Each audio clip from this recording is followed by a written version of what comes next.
And introducing to you first, fighting out of the blue corner, he weighed in at 58.7 kilograms and trains under Sammy Cassidy and Amar Kumachayev out of Southside MMA, boasting a professional record, 7 wins, 3 losses, fighting out of Chicago, USA by way of Phuket, Thailand. Please welcome to the cage, the monster, Colton Kielbasa! And introducing his opponent, fighting out of the red corner, he weighed in at 59.5 kilograms and trains under Twigs Millwood and Steve Wallace out of Furnace MMA, boasting a professional record, 7 wins, 5 losses, fighting out of Hobart, Australia. Make some noise for the former Eternal Flyweight and the former Eternal Bantamweight Champion, Shaun the Buzzsaw Etchell! And when our action begins, our referee in charge, Jim Podios. All right, gentlemen, been over the rules. Protect yourself at all times. Obey my commands at all times. Touch gloves. Step back. Let's do it. Co-main event for Eternal 84 here in Sydney, New South Wales. My goodness, Colton Kielbasa out of the blue corner. It's the Buzzsaw fighting out of the red. Tanira Nathan cage side with Matt Williams and Ben Vickers. Round 1. Here we go. Tonight's co-main brought to you by proper number 12 Irish Whiskey. Oh, good takedown. Just timed that low kick from Etchell as he came to expect. And he's in on the hips. He's in on the hips. He'll be looking to expose the back tonight of Etchell. That's been the kryptonite in the past for Etchell. And Kielbasa has an excellent rear naked choke if he gets anywhere near your neck. Extending that leg out. Formerly from Chicago, he's looking to expose the back now. But good work from Etchell. Solid mat return there from the Chicago-born Marine. And some hard knees to soften up the midsection. He's just got the physique to wrestle. You know, he's underneath you.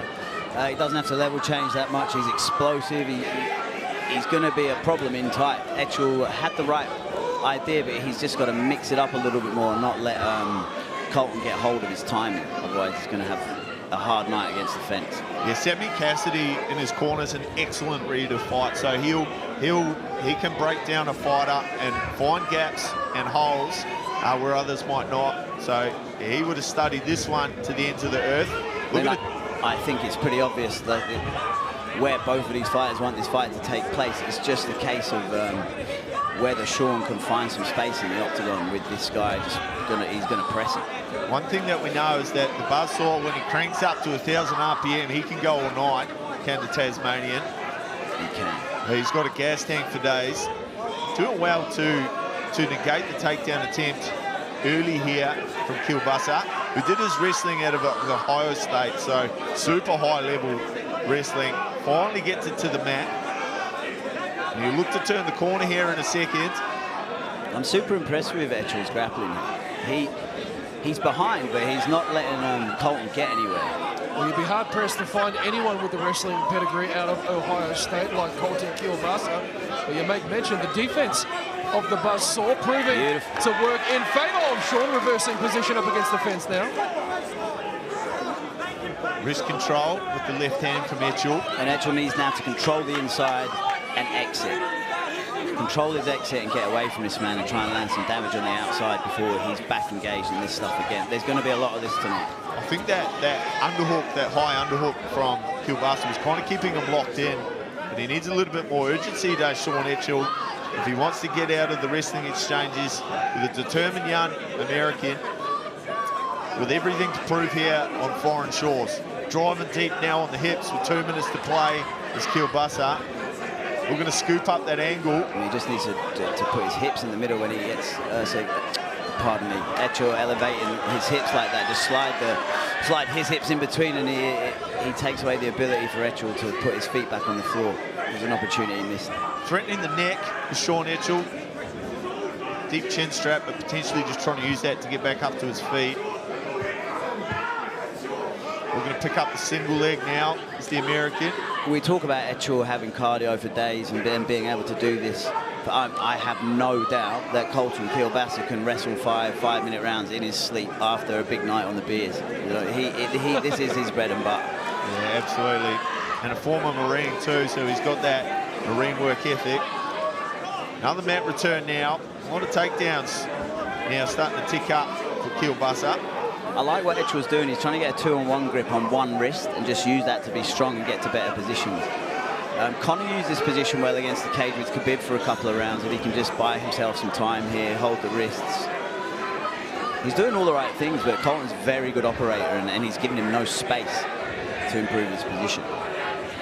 Yet to mount any significant ground and pound as the American, as he just works to consolidate the grapple. Etchell trying to go under the neck. It's not the best idea. He needs to work to free that leg first. And he goes back to that grip. He's had a little bit of success with in the first. 30 seconds now. It's the American on top of the two-time Eternal champ, the return of the buzzsaw Shaun Etchell from Tasmania. Going underneath the armpit. He needs to free that leg, that leg that Colton's sitting on there, Ben Vickers, that's keeping him trapped. Yeah, he just needs to pull it, hit like he did there, just suck it back towards the cage and try, like we said in the last fight, try and make that frame to get back up. But Colton is great at just denying space in every position. Every time you think you're getting to the next spot, he's one step ahead. Well, that'll do it for round number 1. Dominant round. O'Neill, main event in Eternal 46 against Jada Ketley on the Gold Coast. Make sure you stay tuned for our main event coming up after this one, Hardea versus Austin, round 2. I'm interested to see if Etchell will go back to those low kicks. Well, there's a bit of a finger poke from the left hand, extended from Shaun Etchell. Just gets the left eye of Colton. And those are nasty. Yeah, it was quite a good one too. You might get a look at it on the replay. Etchell was trying to move out of the way of that overhand right. Just extended his hand inadvertently to create some space. As we see now on the Jiu-Jitsu Club replay, some front kicks from Etchell. Oh, right there. Yeah, right there, right in the eye. Just went to create a bit of distance and just unfortunately had his fingers poking straight out. I think getting back to the fight, I think Shaun needs to work on how we stop these explosive wrestlers getting to our hips, and Colton needs to continue on working on closing the distance. It's given him a fair bit of bother, that eye poke. Colton a fair bit of discomfort. Looking for a towel to wipe that eye. I talk about it all the time, but I'd really like to see Shaun just get on his jab, and get on his lateral movement. And then everything can come from there.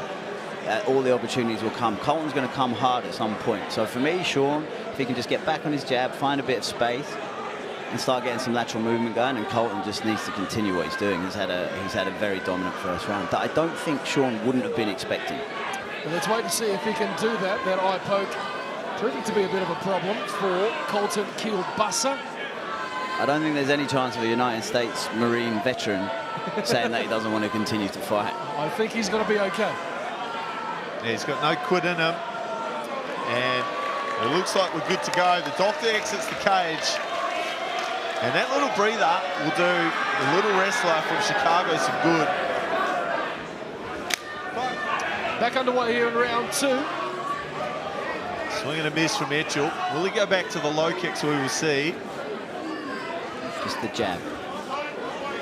Some other tactics you can use is just sort of maybe lower your lead hand position slightly just to create a little bit more of a barrier. Although it does leave openings in your defense, it does sort of create that first barrier to take down a little bit easier. But as we see, Colton's back to his game plan, which is to apply a lot of heavy pressure against the cage and make Shaun Etchell carry him and work. Constant pressure from Colton in round 2. Yeah, Colton right where he wants to be here, off the big kick catch. He's got head position above that of his opponent, Shaun Etchell. We're starting to expose the back now, which in the past has seen the undoing of the two-time champ. Desperately trying to get back to his feet. He's done well there. And he's done really well to get back up. Needs to get his left elbow back to the cage now, Etchell. Knee goes upstairs, almost needs a step ladder. Does Kielbasa. Beautiful, great little outside sweep there. Looking to take the back now. Two hooks in for the American. Looking for the neck of Etchell. Etchell fighting the hands well. What improvements has he made in his time off? Shaun Etchell.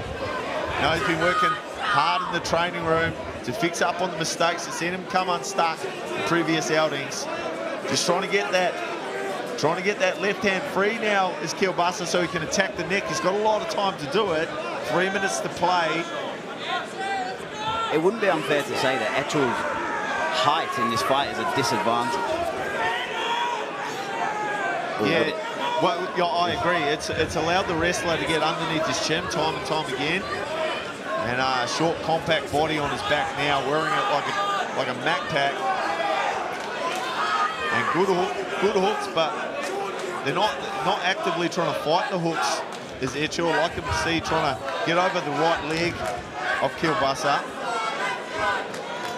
Just controlling the clock at the moment. Halfway into round number 2. Good showing so far. His priority is just protecting that sort of top arm of Colton, the kill arm, the one that's going to go under the neck at the moment, because that is floating around, getting punched through. So Shaun very wisely been very careful around his neck at the moment, and now he's starting to work on the hooks. Now he's a bit safer at the top. It's worth noting right in front of his corner here too, so getting some good instructions from the team. No seatbelt from Kielbasa. He's kind of stuck with these two underhooks. Now looking for the neck. Again, Shaun doing a good job of hand fighting. Priority number 1, protect the neck, and dashes that big arm underneath the chin, but Shaun wrenches it straight back out again. He's going to look to get it over his head now and turn back into him if he can. It's going to be a hard arm to again, the shorter lever, making it harder to execute the technique. Pros and cons to both body types.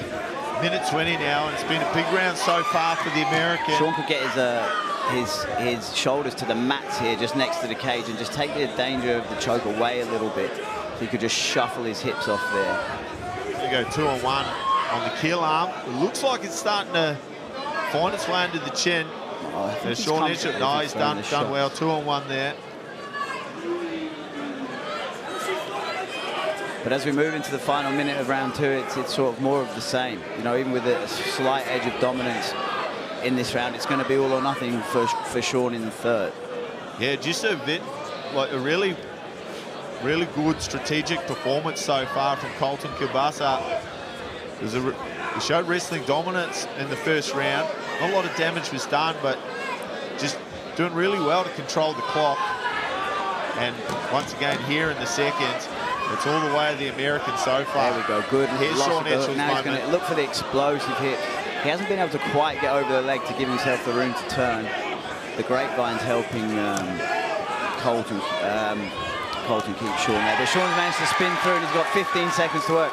Great way to finish for the buzzsaw in round number 2 after weathering an incredibly long storm from Colton Kielbasa. I'm not sure if this will sway the judge's decision in his favour for round 2, but it's definitely got the crowd on his side. We're going to go into round 3, and it's all or nothing for the buzzsaw coming up next. Now, round 3, here we go.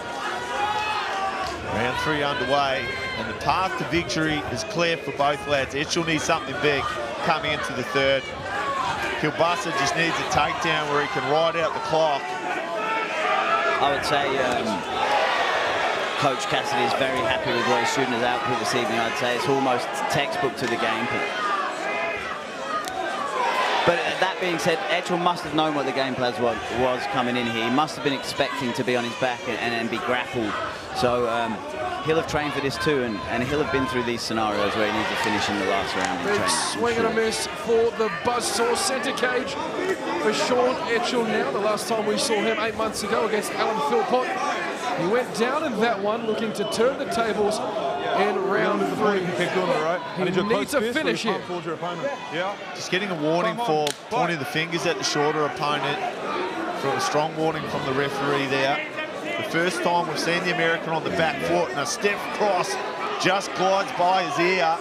And I must be honest, Colton looks flustered under the assault of good tight boxing. And now, right where he wants to be, he'll look to drive Etchell back to the fence. Etchell needs some urgency here now. He needs some urgency, but he can't take any risks in doing so because he, once again, find Kielbasa in on a single leg. He's got no neck, so it's going to be very hard to choke, right? And he's done excellent. He was a bit flustered there on the feet, and he's done exactly what his coach would want him to do. Get him straight back to the game plan, straight back against the cage, nullify the striking, nullify the distance, get your controls, don't allow him any space, ride out the rest of the round, fly off back to Thailand with a unanimous decision victory. Sounds like a game plan to me, Ben Vickers. Crowd and corner not too happy with the implementation of that game plan from Colton Kielbasa, but if he continues this, you'll see him cruise his way to a decision victory here in Sydney. They're doing well to tie up the leg and keep it locked out straight. Heavy pressure with the shoulder into the abdomen of Etchell. Etchell needs to get some frames going here. He needs to free that leg and start building up a base. But again, the Dagestani Mermaid implements. It makes it very hard to create height and base, and you know, you need your feet against the cage, you need some base, you need some framework to be able to stand from, which Shaun is slowly creating here. He's running out of time. He's got half of the round left. Switch. Yeah, and he's hit the switch here. It's available. The American just relentless, driving it on those hips. Great pressure. It's going to be very hard to switch against those hips too. And you can tell that the constant grappling and the weight and the strength of Colton is wearing Shaun out. Yeah, and once again now, look at that, bundling up his legs like a lasso. But Shaun's done a great job here. He never let him get him locked up, and he's trying to suck him back towards the cage. Good elbow there. The crowd been spoiled for action all night, haven't they, boys? And start to egg these boys on. They want to see the Australian get the nod tonight. They're willing their man on, but it's the American in the driver's seat. We're going to take the back. Temporary back exposure. He doesn't need it, though. Now with 1:30, he just needs to stay heavy on top. Keep those hips flat of Etchell. Etchell looking to build up now. Can he back out of this position? But he's going to come upstairs. The American with double underhooks. Well, he needs something special coming into the final minute of round 3, Matt Williams. He cannot sit up against the cage, otherwise the judges will have no problems awarding Colton Kielbasa this decision victory. Reversal there for the buzzsaw now. Can he create something from it? Yeah, he needed to find his moment to create some space there and disengage, but he allowed the American back onto his legs. He picks up the feet from underneath him, and a position all too familiar for the two-time Eternal champ. Returning tonight to Eternal 84, Shaun Etchell, in a spot of bother, 40 seconds to go. Colton's been relentless. You got the feeling he could do this for about 10 rounds. Yeah, he's showing no signs of tiring, that's for sure. And he's got the expert team over there from Southside MMA and Rawai and Phuket. Yeah, led by DJ Jackson, who is a legend of the sport of his own right. DJ Jackson. DJ Jackson. All right. With a name like that, big things, I'm sure. You've got nothing to do with music. 10 seconds to go now. It's the American in on the hips, as he has been all night, of Shaun Etchell. The final clappers go. We're about to see the third and final out in this co-main event between Etchell and Colton Kielbasa. He's got to get reckless here, otherwise that'll do it. Well, they will go the distance, Ben Vickers. He got a couple of shots in at the end, Shaun there. And, Ladies and gentlemen, after 3 rounds, we go to the judges' scorecards for decision. Our 3 judges score the fight 29-28, 29-28, and 30-27 for your winner via unanimous decision in the blue corner, Colton Kielbasa.